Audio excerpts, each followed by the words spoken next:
Bora lá, nação, vamos analisar aqui porque a rodada deu uma esquentada de novo.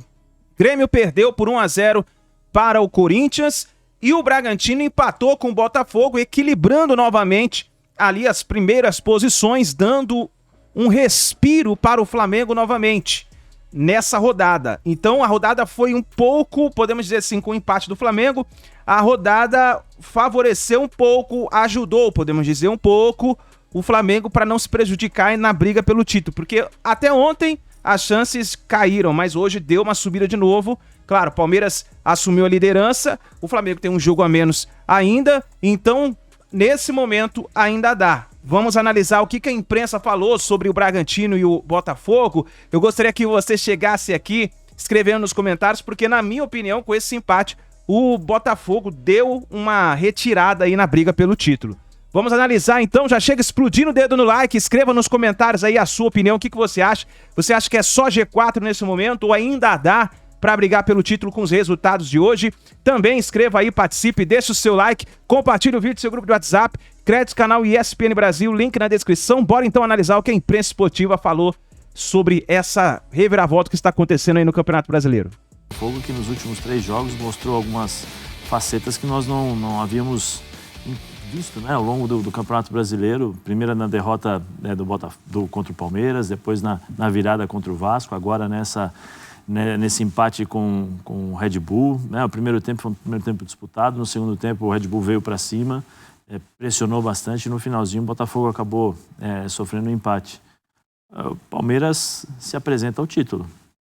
Eu acho que muito forte essa possibilidade, ela cresceu demais nos últimos jogos, especialmente pela forma como o Palmeiras vem jogando e pela experiência que o Palmeiras tem, né, e a experiência adquirida, né, nos últimos anos pelos títulos conquistados. Eu acho que isso é fundamental agora nesse momento, que você tem que ter tranquilidade, mas ao mesmo tempo tem que ter o frio na barriga para saber que você pode ser campeão. Essas equipes como o Botafogo, o Red Bull, Bragantino ainda tem jogos a menos, enquanto o Palmeiras não vai jogar na data FIFA, e o Grêmio também não, né? O Grêmio hoje era quem poderia até assumir essa liderança também, né? Era uma rodada importante para o Grêmio. Não aconteceu, então foi uma rodada perfeita para o Palmeiras nesse sentido. Perfeita. E perfeita por vários motivos. Perfeita pela matemática, porque o Palmeiras assume a liderança. Acho que esse ponto que o Zé coloca da experiência que o Palmeiras tem de viver esse tipo de momento é algo que a gente pode colocar como um fator, porque quando a gente olha para o Botafogo, que ainda é o concorrente, um concorrente ou o maior concorrente direto que o Palmeiras tem na briga pelo título... Se o Botafogo vencer, desculpa, Zupac, o jogo que ele tem atrasado, ele volta para a liderança. Em percentual de aproveitamento, pontos. O Botafogo ainda é o melhor time do campeonato, né? Mas o Palmeiras tem hoje essa vantagem. Agora, esse aspecto mental... Palmeiras e Botafogo parecem times opostos, né? Assim, o Botafogo está sentindo bastante o peso de ter que decidir.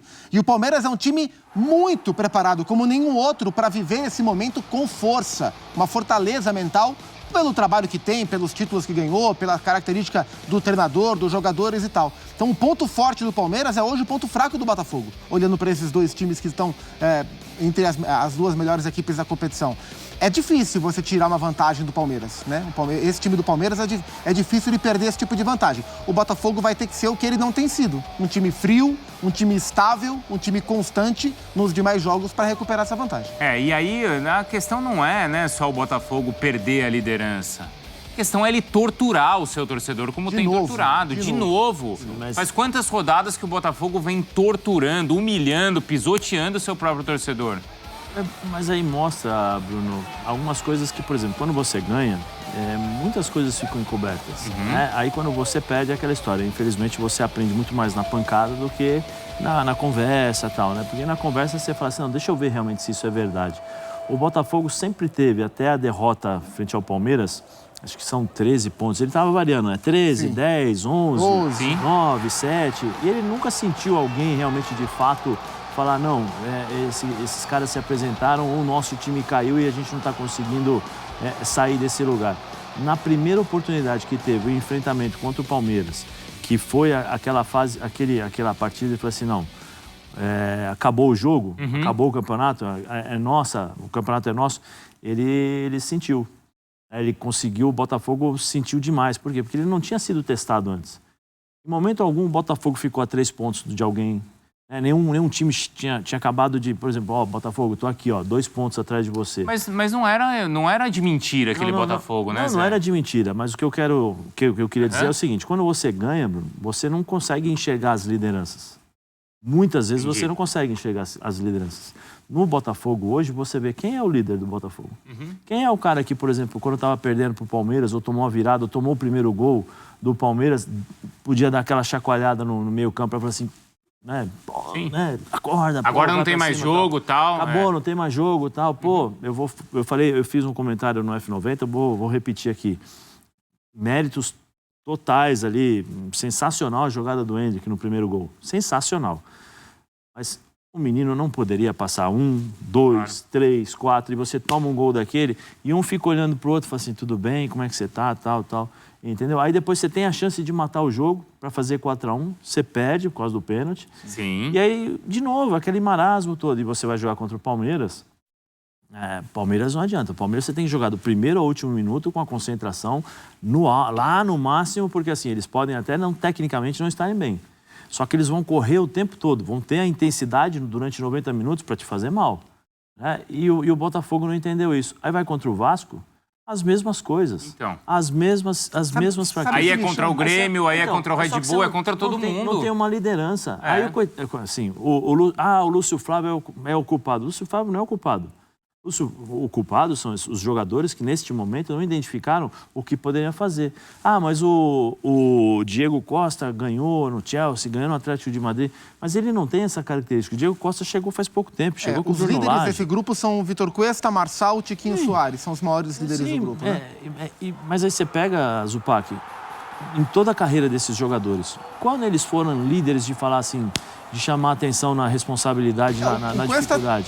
Era o general, né? Sim, mas é general jogando, mas não dando bronca, não chamando a atenção, não dando um sacode nos caras, porque normalmente você toma um gol daquele, eu até pedi para fazer o videotape, se você pega as reações do Cuesta quando tem o primeiro gol do Hendrick e a reação do Cuesta quando tem o quarto gol do Grêmio, quando o Luizito Soares faz o 1-2 ali, é a mesma reação, aquela reação de, puxa. E falhou hoje de novo. Falhou de novo. E fala, meu Deus do céu, pronto, beleza, tal. Você não pode, como jogador mais velho, você tem que dar bronca em todo mundo. Quando você tem o respeito, né? Porque existe a liderança técnica e a liderança aquela que você adquire naturalmente pelo seu comportamento, pelo seu dia a dia, por aquilo que você faz. Então, assim, se você tem o respeito, arrebenta todo mundo, chama atenção, cria alguma coisa, provoca um jogador, você tá assim, pro cara te dar uma resposta, entendeu?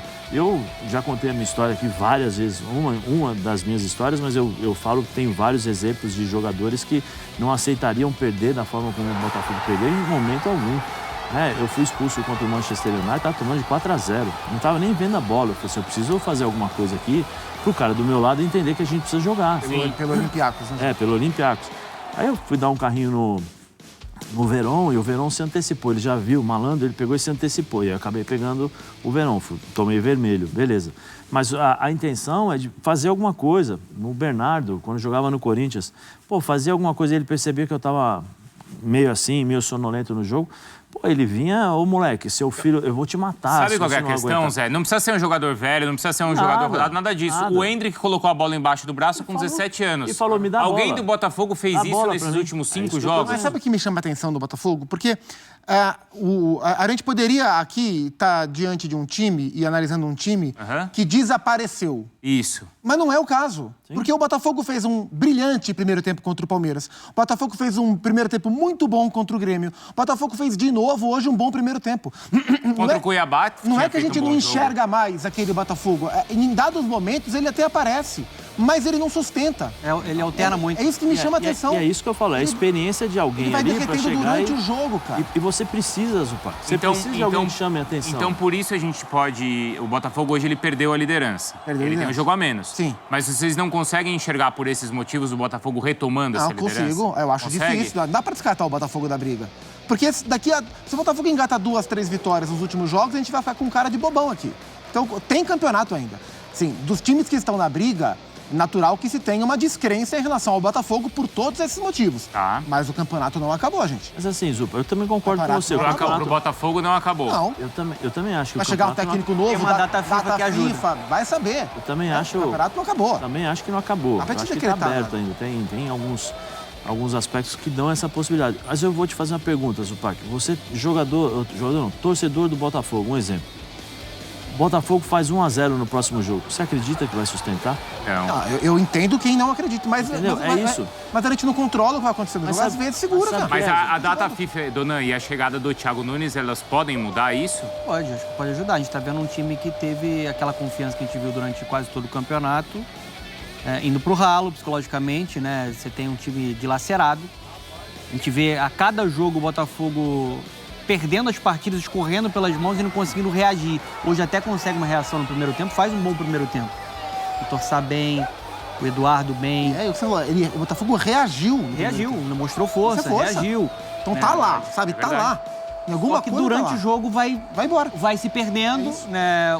Os adversários vão ganhando a confiança, né? Vão conseguindo encontrar os espaços e conseguem reagir. Você tem um medo de ganhar ali, sabe? Negócio... Eu acho que é difícil. Eu acho difícil de decifrar o que... Tem algo que eu acho também um ponto desse Botafogo, uma grande virtude que eu vi desse Botafogo, além da organização, de todo o mérito da campanha para colocar o Botafogo na liderança, óbvio, a confiança, esse Botafogo sobrava muito fisicamente. E eu tô sentindo esse Botafogo caindo muito, alternando muito fisicamente, principalmente no segundo tempo das partidas. Hoje sentiu muito. Sim, Bragantino e o Bragantino fisicamente é um time que sobra. É o time. É um time jovem. Time jovem, de pressão, de velocidade vertical. Né? Ele vai pressionando, recuperando bola e vai cansando o adversário. Agora, isso aconteceu contra o Grêmio, isso aconteceu contra o Palmeiras, isso tem acontecido. Tem uma questão, acho que vai além até da parte psicológica. Além da parte psicológica. O contexto do Botafogo, ele é muito cruel com a torcida, né? É muito Mudança cruel. de técnico, aí vem o Lúcio Flávio e agora vem um Thiago Nunes para uma reta A final. situação do Tiquinho, Mas sabe drama o Tiquinho, pessoal? familiar, agora uma lesão muscular. Se de fato for uma lesão Vai ter a muscular imagem dele confirmada... também, aí ele pode ficar fora. Não, se for lesão muscular, aí não joga mais no Muscular campeonato. ou tornozelo? Me pareceu muscular, né? Que eu tenha notado, Ele sim, mexe- mas enfim. É. Mas é uma Eu vi ele lesão. mexendo no E é um pé. cara que tá mal, porque também tá vivendo um problema particular delicado. E o Tiquinho mal interfere muito no jogo do Botafogo. Então, são muitas variáveis. A gente estava conversando, né, antes do programa aqui, aí eu fiz algumas observações, eu estava analisando os jogos do Botafogo. Eu estava até falando, assim, eu acho que o Tietê é um dos principais jogadores do Botafogo. Pra mim, com a bola nos pés, ele é um dos principais jogadores. Ele é o cara que muda o jogo, a intensidade e tal. Só que em determinados momentos ele larga a sua posição. Em determinados momentos ele olha a bola e não entende o que ele precisa fazer. Por exemplo, no jogo agora tem 2 minutos, ele foi pro ataque e tal. Aí tudo bem. Mas no jogo contra o Vasco, vou pegar o exemplo do Vasco. No gol do Luizito Soares, o quarto gol, ele deu um ataque na lateral. Ele saiu para dar o bote no jogador na lateral e deixou o meio-campo sozinho. Ele não tinha necessidade alguma de ele fazer isso, entendeu? Ele é um segundo meio-campista. Por exemplo, hoje, em vários momentos, ao invés de ele se posicionar ao lado do Marlon, se posiciona, espera. Não, ele estava saindo para dar o bote lá na frente. Aí o Vitor Sá fazendo a marcação do jogador dele, aqui pelo lado esquerdo, né, do jogador do Red Bull, que passava para justamente criar essa situação. E aí o que acontecia? O Marlon ficava sozinho no meio campo em várias situações. Só para corrigir, o Zé tá certo, tornozelo mesmo. A hora que ele salta para cabecear, a hora que ele cai, eu achei que ele tivesse sentido posterior, mas ele cai virando o pé esquerdo. Isso aí. Entendeu? Então, assim, como eu falei, em alguns momentos você precisa ter um pouquinho mais de consciência tática para você entender o que o jogo está pedindo para você. Não é porque você está ganhando 2-1 que você é obrigado a sair o tempo todo pro ataque. Deixa os caras lá no ataque, você se posiciona, vem por trás, recupera. Presta atenção no jogador que está do seu lado para você se posicionar bem, entendeu? Vai chegar um momento que a bola vai passar do seu lado e você vai fazer essa bola jogar de um lado pro outro. Mas aí não é o técnico que tem que passar, Zé? Então, mas às vezes nem sempre o técnico vai conseguir, sabe por quê? Porque senão vai ser aquele... percepção do cara.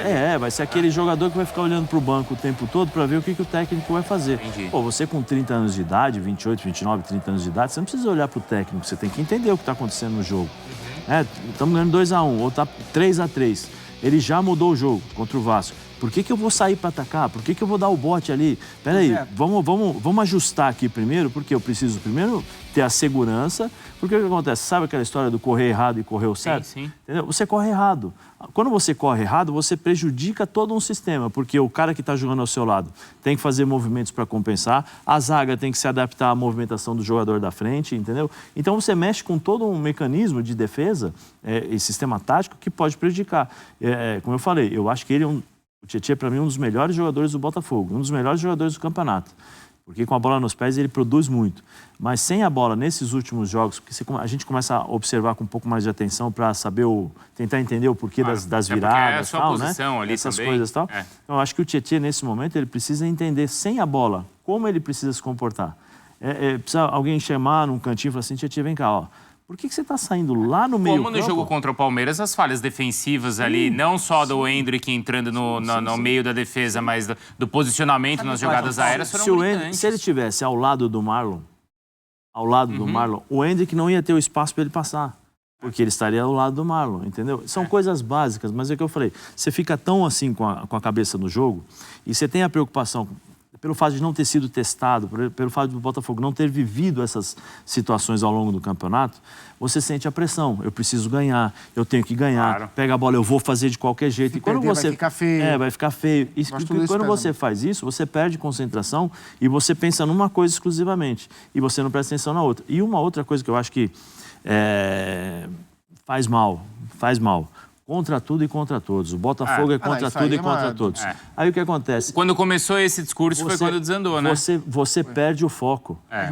Brasileiro, né? Você começa a olhar para uma coisa que até então você não tinha feito.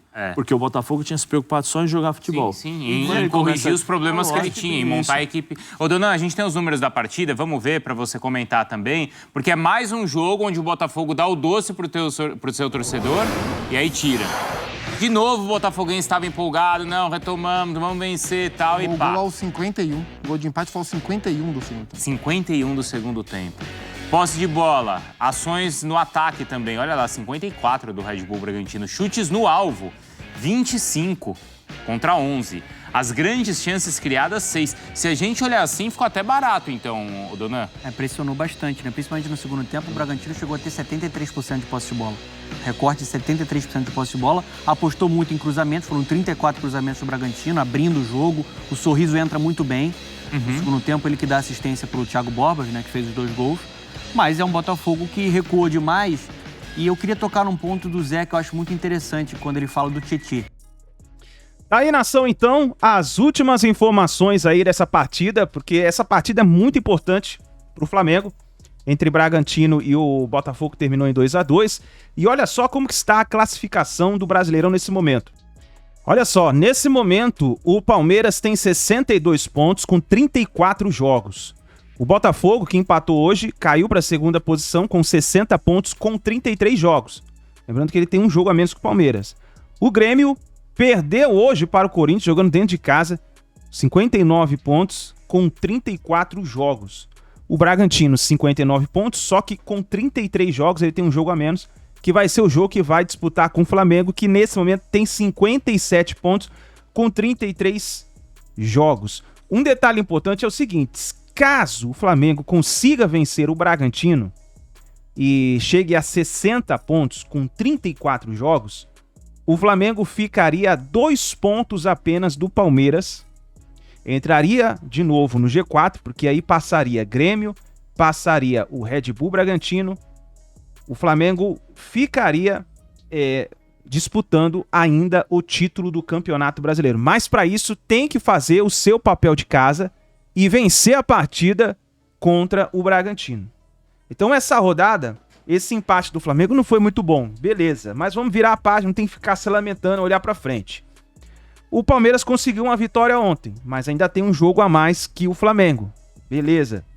O Flamengo tem o jogo contra o Bragantino, que caso vença essa partida, caso consiga uma vitória, ele vai para 60 pontos, fica com o mesmo número de jogos que Palmeiras e consegue entrar no G4 de novo e fica a 2 pontos do Palmeiras, que nesse momento é o líder do Campeonato Brasileiro. Então, na minha opinião, eu acho que ainda tem muito campeonato pela frente. campeonato ainda está em aberto. Nós vimos aí, os times de cima estão oscilando muito. Oscilando. Tem gente que viu a partida do Palmeiras ontem e venceu o Internacional 3-0. Beleza. Mas na partida anterior perdeu para o Flamengo por 3-0. Então, os times estão oscilando muito. Olha o Botafogo. Botafogo não consegue vencer. Botafogo não consegue vencer. Tá aí, no finalzinho tomou um empate do Bragantino. O Grêmio, que a expectativa era o Grêmio conseguir vencer o Corinthians, jogando dentro de casa, o Grêmio perdeu.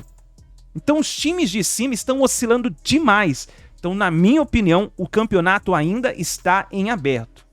Ainda está em aberto. E outro detalhe que nós temos que entender é o seguinte: o Flamengo empatou, beleza, jogou bem o primeiro tempo. No segundo tempo não jogou bem.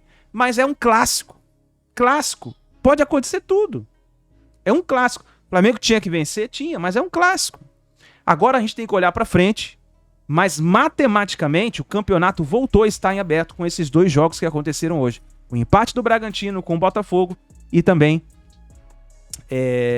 a derrota do Grêmio para o Corinthians. Então é isso daí, nação. Escreva nos comentários sua opinião, deixa o like e a gente se vê daqui a pouquinho no próximo vídeo.